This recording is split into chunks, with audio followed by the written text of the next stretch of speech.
माँ, माँ। अरे क्या माँ माँ कर रहा है? बकरी का बच्चा है क्या? अरे माँ, मजाक छोड़ो। मुझे फाइनली वो मेन चौराहे वाली दुकान मिल गई है। अब देखना, आपका बेटा दुगनी स्पीड से पैसा कमाएगा। ओफो, ये क्या? मेरी ऑनलाइन मेकअप क्लास चल रही है। इतनी जोर से क्यों बोल रहे हो आप दोनों? अरे मेरी धर्म पत्नी जी, मेकअप क्लास बाद में करना। वो चौराहे वाली दुकान मिल गई है हमको। अरे वाह! रुको, मैं अपनी माँ को फोन लगाकर बता देती हूँ। अरे मैं भी अपने रिश्तेदारों को बता देती हूँ। कितनी खुशी की बात है। हाँ हाँ, मैं भी अपने दोस्तों को बता देता हूँ। 1 हफ्ते बाद रजिस्ट्री है। बस, घर में खुशी का मौका था। उन तीनों ने अपने अपने फोन उठाए और लोगों में बात फैलाना शुरू कर दिया। और रही सही कसर, श्वेता बहू ने अपने पड़ोस में सबको बताकर कर दी। अरे वर्मा आंटी, अब हम भी जल्दी कार ले लेंगे। घर का रेनोवेशन होगा और ठाट से रहेंगे हम भी। अरे, ऐसा क्या हुआ? लॉटरी बाटरी लग गई है क्या? अरे, इस बार चौराहे वाली मॉल में हमको भी दुकान मिल गई है। दुकान नंबर 21, जो एकदम चौराहे पर है। अब ग्राहक बढ़ेंगे तो आमदनी भी बढ़ेगी ही ना। अरे वाह, कितनी खुशी की बात है।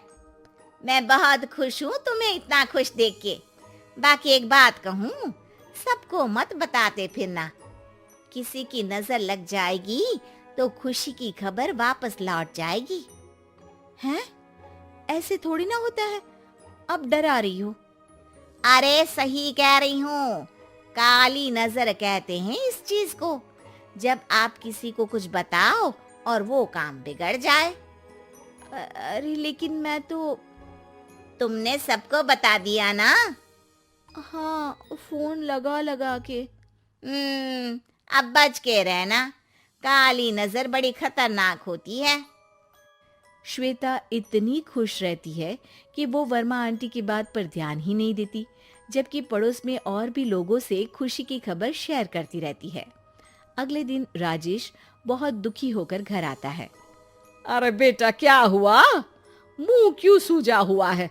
मधुमक्खी ने काट लिया क्या? माँ, वो दुकान किसी और के पास चली गई। किसी ने ज्यादा भाव लगा दिया। अरे पर बात तो आपसे हुई थी ना उस दुकान वाले की। हाँ, आज मैं टोकन अमाउंट देने गया था, तब मुझे पता चला। कोई आकर सुबह मुझसे पहले ही ज्यादा अमाउंट दे गया। हम्म, काली नजर। क्या? क्या कहा? वर्मा आंटी ने समझाया था कि किसी को बताना मत, वरना काली नजर लग जाएगी। अच्छा, तुम्हें उनकी बात मान लेनी चाहिए थी। उनकी बात मान लेती, लेकिन उसके पहले ही सबको बता चुके थे ना हम तीनों। अरे अगली बार से ध्यान रखेंगे। कोई भी नई चीज होगी तो किसी को नहीं बताएंगे। तीनों कुछ दिन ऐसे ही रहते हैं, पर एक दिन श्वेता को एक मेल आता है। राजेश, मेरा ऑनलाइन मेकअप कोर्स कंप्लीट हो गया। अब मैं खुद का पार्लर खोल सकती हूँ। अरे वाह, अपने मोहल्ले में ही खोलते हैं। ये जो घर के सामने दुकान है ना, वहीं।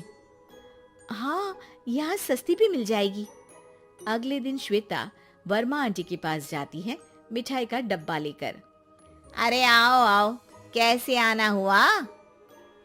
जोर से नहीं बोलूंगी।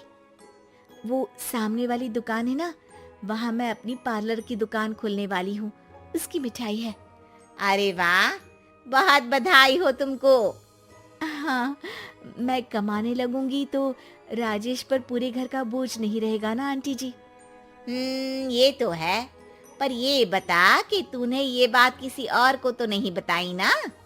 अरे नहीं नहीं, पिछली बार गलती कर दी थी।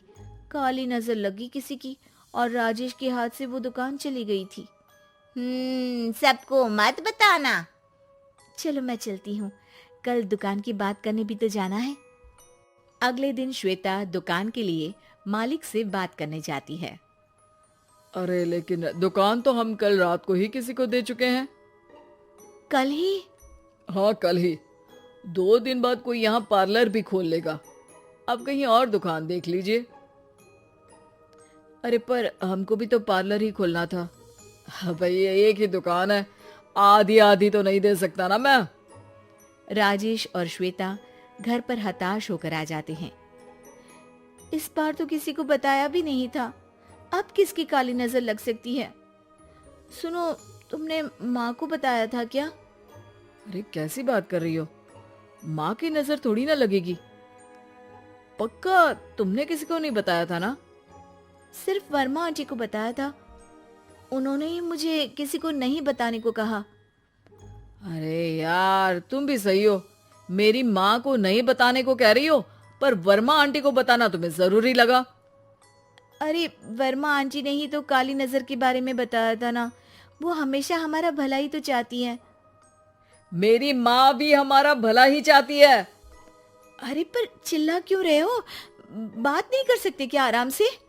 नहीं आता वो आराम से बात करना, और करना भी नहीं चाहता हूं मैं। दुकान जाने का दुख गुस्से में बदल गया था और राजेश और श्वेता में बात बंद हो गई थी।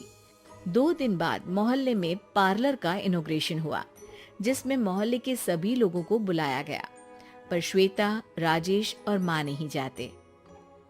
माँ, अंदर आ जाओ, क्या देख रही हो? अरे नया पार्लर देख रही हूँ अपने आंगन से। देखो, माँ को दूसरे का सुख देखने में कितना मजा आ रहा है, मेरा दुख नहीं दिख रहा इन्हें। यह मेरा पार्लर भी तो हो सकता था। अरे चुप रहो यार, हर बात में लड़ाई क्यों ढूंढ रही हो? राजेश और श्वेता फिर बहस करने लगते थे। तभी माँ ने दोनों को बाहर बुलाया। अरे जरा देखो तो, दुकान चलाने वाले का बोर्ड पर नाम क्या लिखा है? श्रुति वर्मा। गाड़ी निकाले बेटा, हमें कहीं जाना है। काली नजर का इलाज कराने? राजेश अपनी बाइक निकालता है। तीनों ट्रिपलिंग कर रहे हैं। माँ राजेश को उस मॉल वाली दुकान पर लेकर जाती है जहां राजेश अपनी दुकान खोलने वाला था। यही दुकान लेना चाहता था ना तू?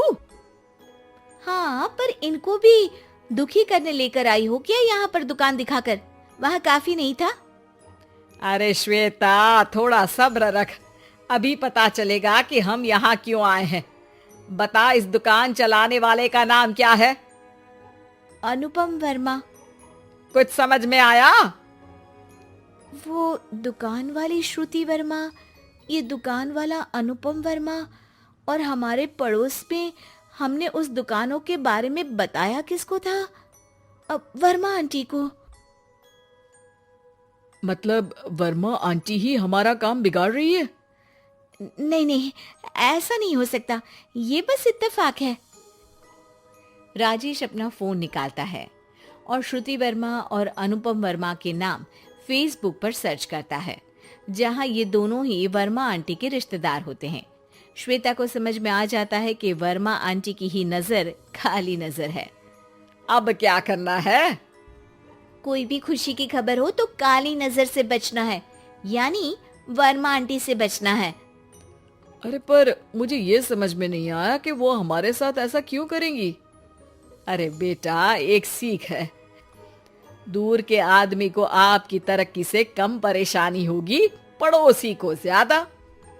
दोनों माँ की बात में हामी भरते हैं और अगला काम चुपचाप करने की कसम खाते हैं, ताकि आगे से वर्मा आंटी कोई काम ना बिगाड़ सके।